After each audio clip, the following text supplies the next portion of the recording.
chill. I don't like to lose. Best in the business. Ego. The ego. That's ego. Ego hit y'all with another one.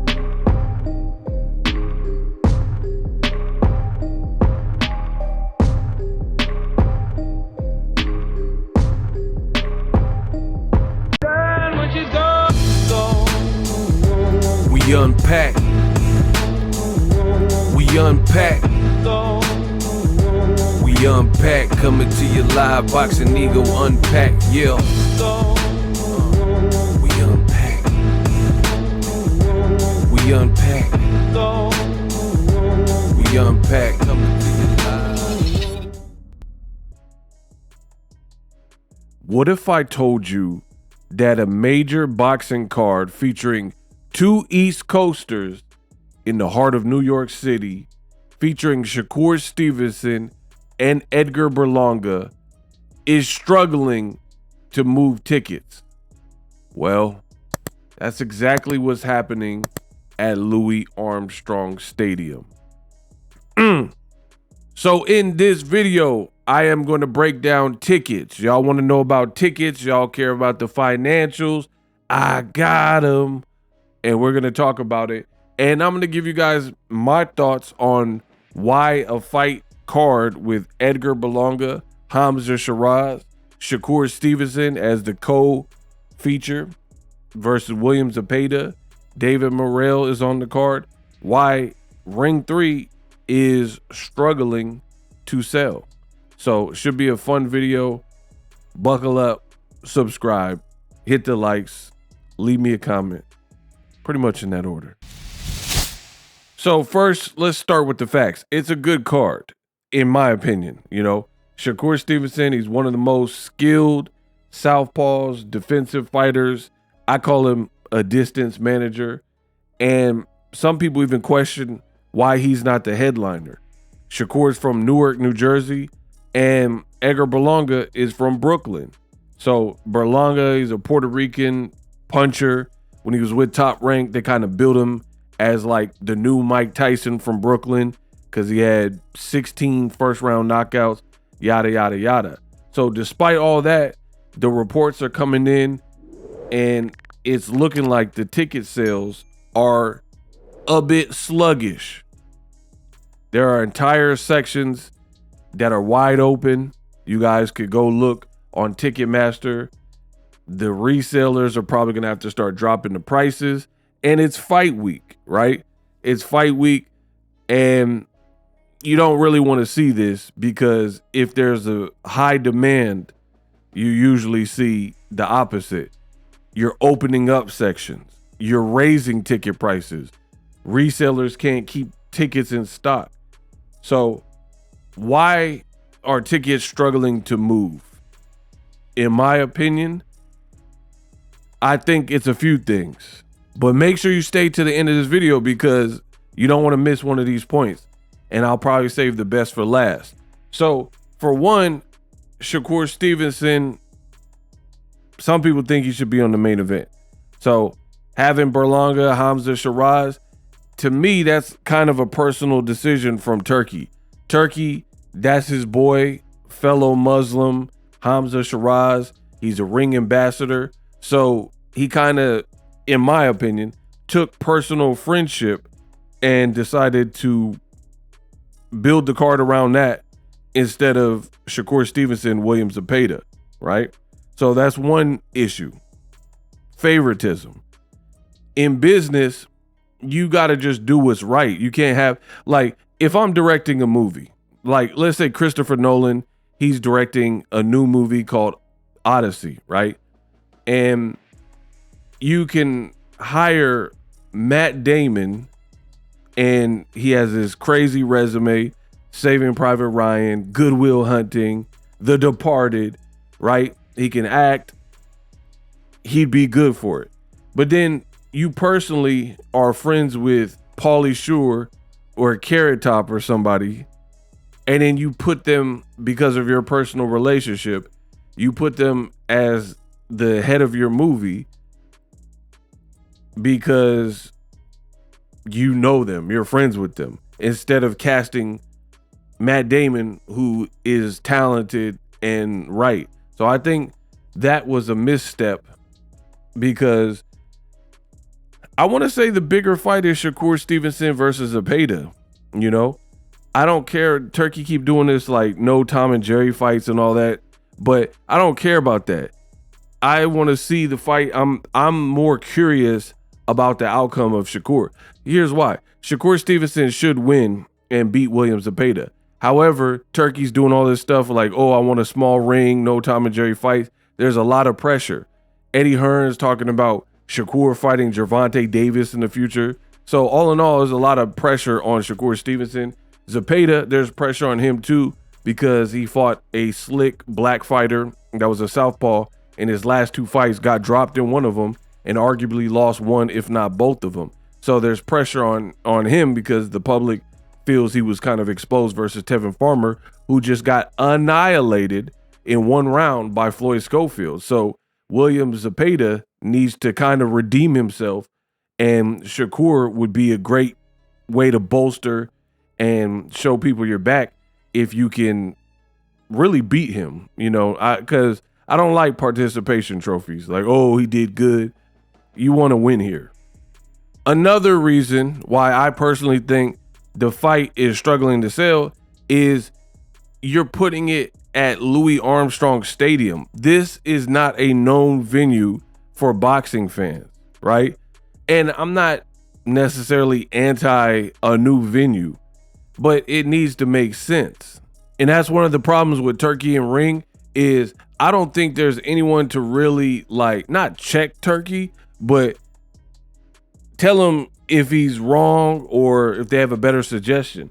Everybody's seemingly they want, you know, to be a part of the gravy train. So they're not going to really say anything or interject. They don't want to get cut off. They don't want that gravy train and water supply cut off. So you have Turkey, who's just kind of calling the shots, and he's treating boxing kind of like a video game, if I'm being honest. And like, oh, let me fight at Alcatraz. I want to fight on the Empire State Building like these fighters are King Kong or something. You know, let's put a ring in Times Square. And you're trying to innovate in weird ways to a degree, right? Having celebrity imposters and impressionists hold the scorecards, like fake Snoop Dogg, fake Ed Sheeran. Like, boxing fans don't need that. And boxing fans probably rather see ring card girls than a fake Snoop anyway. So that's one major thing is why is it in a tennis stadium? And here's the other thing. This fight is in Flushing, New York. That sounds like a toilet or something. You know what I mean? Like, who even knows where Flushing, New York is? Right? So it's probably in the sticks way out the way from where typically you have boxing events go on. Because I've covered boxing events at MSG. I've covered boxing events at the Barclays Center. I've covered boxing at the Nassau Coliseum, right? But no other fight that I can remember. They even have the one in Verona, right? But no other fight that I can even remember has taken place at the Louis Armstrong Stadium. So it's like you're trying so hard to make everything a spectacle and it doesn't work. Real boxing fans don't need that. Like the Barclays Center is lit, and this is what I said. It's lit. It's a young crowd. People will be dressed to impress. Berlanga is from Brooklyn. The Barclays Center is in Brooklyn, and you got him fighting in Flushing. Trash. You got him fighting in Flushing. And then Shakur's from Newark, New Jersey. It's probably easier to catch a train from Newark and, you know, hop on a train and get to like a Brooklyn or MSG than it will be for whatever this Louis Armstrong venue is in stadium in Flushing, New York. And y'all got to give me credit. I'm really him, the best in the business, and it's not even close. I'm Timothy Chalamet. I said this from the beginning when they first announced the fight. Don't have a problem with the fights, but the location is weird. Why are you doing this at a tennis stadium? What, like Arthur Ashe's boxing or something, or Venus and Serena?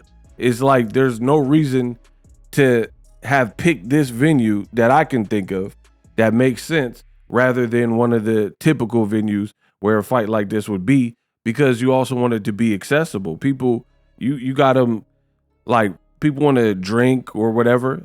If you push something way out, then it becomes harder. You got a longer Uber. I remember when I first started going to New York and getting from the airport from JFK to my hotel in Brooklyn, it was like $110 Uber ride. And I'm like, dang, I didn't think it was this far.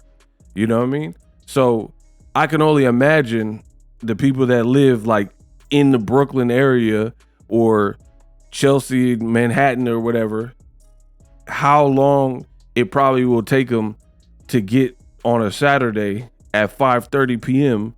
to Flushing, New York. So you put things out of the way, you're not going to have the proper turnout and ticket sales.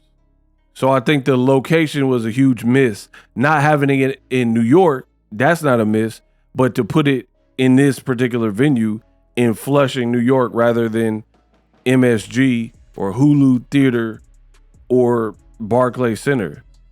My dad was in the military. They got a great acronym, KISS, keep it simple, stupid. But Turkey wants to come up with these like quote unquote elaborate schemes, and this is what you get. Now the ticket sales are struggling. They just did a meet and greet with Berlanga and they were giving away free tickets. So I don't know if it'll look full the day of, but they did give away some tickets. You know what I mean? But I told you guys to stick around to the end of the video. I was going to really drop the sauce. You made it. You're here. Another big reason why I think this fight is flopping in terms of ticket sales is what BOXINGEGO and Gervonta Tank Davis have been telling you. Tank said it in recent interviews. There's a lot of guys and they're like kissing the ring and they're doing anything to be seen and try to get these paydays from the Saudis or whatever. And as a result, they're looking kind of desperate. Like they have to just do whatever. I also believe that a lot of people, and it's not Shakur and Berlanga only, but I think there's a lot of people in boxing and they're overstating their popularity. It's like delusions of grandeur. They could be great fighters. I'm not talking about the fight game. I'm talking about the brand. A lot of people are under the impression that they have these big, huge brands and they're on par with Tank Davis and Canelo, but that's not what it is, right? For example, like Terrence Crawford. People confuse the fighter with the brand. Crawford is an awesome fighter. He's not a huge brand. Hardcore boxing fans know him, yes. Certain sportsmen know him, yes. But I'm talking about where he's every move that's not involving like Errol Spence or Canelo Alvarez or Floyd Mayweather or somebody who would be the A-side to Crawford. Crawford don't really go viral like that. For example, Crawford beefing with Tank when Tank was saying stuff about the mother of his kids and stuff like that. That was like one of the biggest moments for Crawford recently where he was all in the headlines. So that's what I'm saying. It takes like two to tango. So I think Berlanga and Shakur, Berlanga is like one fight removed from the Canelo loss. And it was like some Eddie Hearn cook-up special where they took a guy who had been in prison for 10 years and had love handles, and he was just a body for Berlanga to ice. So people aren't really considering that. And you got him main eventing. Hamza Shiraz, he cool, but nobody really know him in America. And he's coming off a bad performance with Carlos Adames. Then Shakur, he just fought an electrician. And William Zepeda, as I mentioned earlier, really low-key got exposed by Tevin Farmer, who again just got knocked out in one round by another up-and-coming undefeated fighter, Floyd Schofield. So when you put all this stuff together, I can see why it's not selling like intended, or like they thought. You put it out in the sticks, put it hard and made it less accessible. You also didn't do a good job promoting it. I haven't seen a lot of shoulder programming, you know? And then the final point that I made is you have fighters who it's really delusions of grandeur.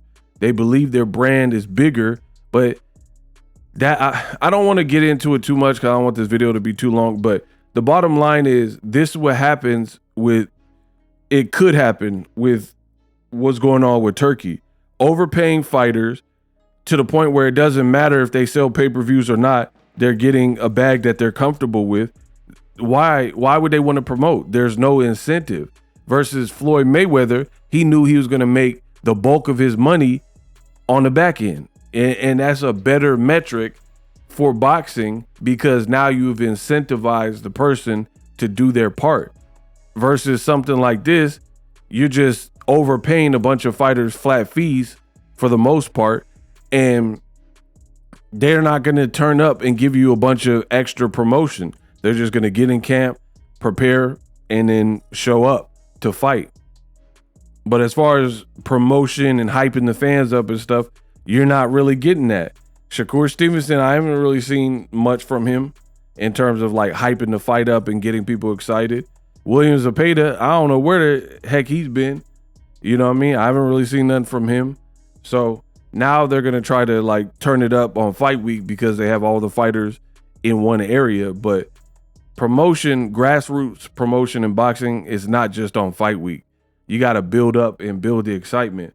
And that, my friends, is why I believe this fight card is struggling to sell tickets, right?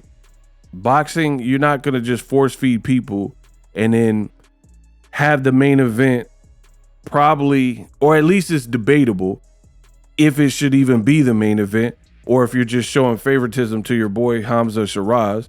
So you got that. Then you put it far away and pretty much every other point that I mentioned throughout this video. So it is what it is. I'll still watch the fight. Of course, I cover boxing. I get paid off boxing. So, you know, I'll do a watch party if you guys want. If you want me to do the watch party, type BWP, Boxing Ego Watch Party, in the comment section, and I'll do a watch party for this fight. But financially, it looks like they're a bit behind in terms of fan interest and ticket sales. We unpacked.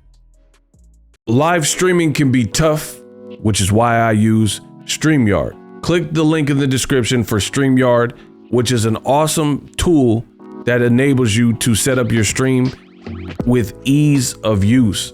Get great results with live streaming. It's what I use. Stream to social media with ease with StreamYard. Live streaming is here to stay. Engage with your audience using StreamYard. Great way to reach out to your audience and connect. So you need a tool that can do that.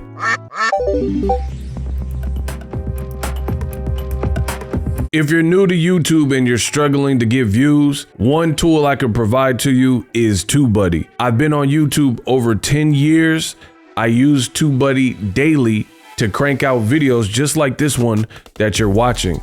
Learn how the pros do it with TubeBuddy. YouTube receives a lot of traffic, which also means a lot of creators, a lot of people putting out content. So you need to learn the ropes so you know how to separate yourself, especially if you're new.